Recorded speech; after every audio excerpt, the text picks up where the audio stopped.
بعض لوگ کہتے ہیں صاحب لمبا کرتا سے کیا ہوتا ہے، لمبے کرتے سے کیا ہوتا ہے، کیا ہوتا ہے کیا نہیں ہوتا؟ ذرا اگلی صف والوں کو دیکھو جب پنکھے چل رہے ہیں، جن کے لمبے لمبے کرتے ہوتے ہیں ان کا پچھلا حصہ ڈھکا ہوتا ہے، اور جن کے وہ ہوتے ہیں اپ ٹو ڈیٹ قسم کے ان کی تو ڈیٹ نکلی ہوتی ہے، سارے ڈینٹ نظر آتے ہیں.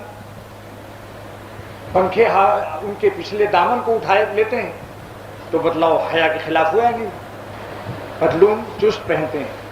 ہمارے فقہا فرماتے ہیں کہ اعضاء کی بناوٹ جب نظر آ جائے تو اس کا دیکھنا بھی آرام ہے. ایک دن مفتی رشید احمد صاحب دامت برکاتہم نے فرمایا کہ لوگ تو مجاہدہ کرتے ہیں عورتوں سے بچنے کے لیے، اور ہمیں تو بس میں اس زمانے میں جب بس میں سفر کیا کرتے تھے شروع ہی سے تھوڑی کار مل جاتی بھائی. اسی لیے شیخ نے فرمایا تھا کہ بزرگوں کی آخری زندگی کو مت دیکھو ورنہ تم عیش پسند ہو جاؤ گے، کیونکہ بزرگوں کو آخر میں اللہ تعالیٰ آرام و انعام دیتے ہیں.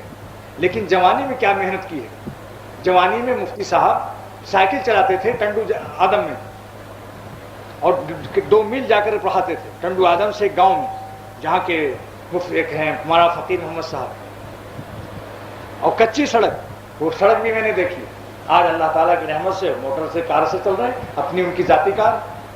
تو فرمایا کہ میں جب بس پر چڑھتا تھا جس زمانے میں، تو مجھے تو پتلون والوں سے نگاہ بچانی پڑتی تھی، کیونکہ پتلون کا پچھلا حصہ بالکل بناوٹ ظاہر کرتا ہے، جس کا دیکھنا گناہ کبیرہ ہے. اتنا چست پتلون پہننا کہ جس سے اعضاء کی بناوٹ نظر آئے، اس میں یہ بات ہو جاتی ہے کہ اس کا دیکھنا جائز. ڈھیلی ڈھالی پہنے اور قمیص کو اس کے نیچے لٹکا دے، قمیص کو پتلون کے اندر مت گھسے ہو، کچھ تو پردہ ہو جائے. یہ غنیمت قدر جائے، ورنہ اصل تو یہ کہ اللہ تعالیٰ کے صالحین کی نقل کرتے جائیے جس قدر ہو سکے آہستہ آہستہ. ایک دفعہ اچھا اس کا بھی ایک مسئلہ بتلا دوں. بعض لوگوں نے 2 لباس رکھا، دفتر کا اور رکھا، گھر کا اور رکھا. میرٹھ میں ایک صالحین سے تعلق رکھنے والے ہمارے سلسلے کے نوجوان بزرگ، وہ دفتر جب جاتے تھے میں نے اپنی آنکھوں سے دیکھا ہے. میرٹھ میں نے دیکھا کہ حقیق الامت تھانوی کے سلسلے میں ایک مرید اور ایک آفیسر گریڈ میں ان کو ملازمت ملی تھی. تو دفتر جب جاتے تھے وہ تو شیروانی اور پتلون اور ترکی ٹوپی پہن لیتے تھے. شیروانی اور پتلون اور ترکی ٹوپی یا ہیٹ لگا لیتے تھے، کیونکہ ان کو ایسا کام لینا پڑتا تھا عوام سے کہ اگر ہیٹ نہ لگائیں تو ان کا روگ نہ جمے. اسکولوں میں ان کی ڈیوٹی ہوتی تھی، دیہاتوں میں عوام کو پکڑ پکڑ کے ہیضے کا انجیکشن لگانا پڑتا تھا. ہیلتھ ڈپارٹمنٹ میں ان کو نوکری ملی تھی. تو اگر وہ گول ٹوپی پہن کے جائیں اور لمبا سا کرتا تو عوام کو بھلا کہاں قابو میں آتے ہیں.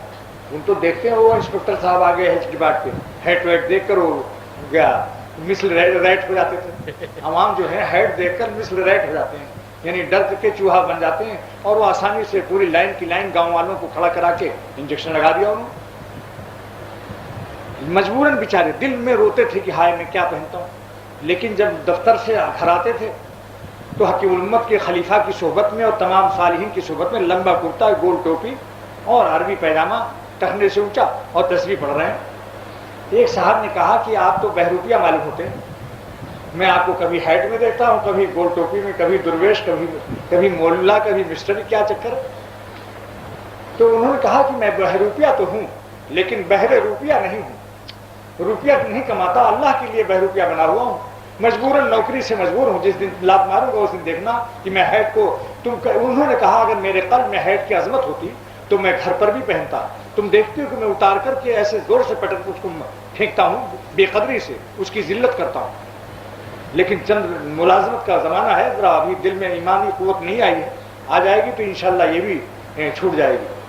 تو بعض لوگوں کے 2 لباس ہوتے ہیں. دفتر میں ذرا ٹیپ ٹاپ سے رہنا پڑتا ہے، باوضع بٹن لگے ہوئے، گرمی سے بدحواس ہیں، لیکن مجال نہیں کہ ایک بٹن کھل جائے. علی گڑھ کالج میں اب بھی اس کا ہوا ہے، اس زمانے میں تو بہت تھا کہ مجال نہیں کوئی شیروانی کا ایک بٹن کھول دے. لیکن دل میں اس کی وقت نہیں ہے. جب وہ اپنے گھر جاتے ہیں تو پھر اپنے سیدھے سادے میاں صاحب ہو جاتے ہیں. گھر میں جا کر کرتا پیجامہ ٹوپی اپنا ماشاءاللہ. لیکن واقعی اس میں جو راحت ہے، جتنا اس میں راحت ہے وہ وضاقتہ میں نہیں ہے. مطلب کتنی ہی گرمی لگ رہی ہے، اگر سب بٹن وٹن لگائے بیٹھے. کہتے ہیں کہ حضور صلی اللہ علیہ وسلم کا لباس کیا تھا؟ اتنا تو حدیث میں آتا ہے کہ آپ نے صحابہ سے فرمایا کہ تمہارے لامبے لامبے کرتے ہیں، اگر کانٹے دار درختوں سے گزرو گے تو کس طرح چلو گے؟ اور دونوں طرف کانٹے دار درخت ہیں۔ تو صحابہ نے عرض کیا کہ ہم اپنے دامن کو سمیٹ لیں گے۔ تو اتنا تو ثابت ہو گیا کہ کرتے لمبے تھے صحابہ کے۔ اور آج کل تو ایک فیشن میں آ گیا ہے، آج کل تو لمبا کرتا فیشن میں آ گیا ہے اور باقاعدہ سلا ہوا ملتا ہے لمبے لمبے کرتے، مگر ذرا اس کی کٹنگ جو ہوتی ہے وہ ذرا ملائیت نہیں ہوتی، اس میں تھوڑا سا وہ اپنا الگ امتیازی شان رکھتا ہے، مشتق اس میں وہ اپنا خاص رکھتے ہیں۔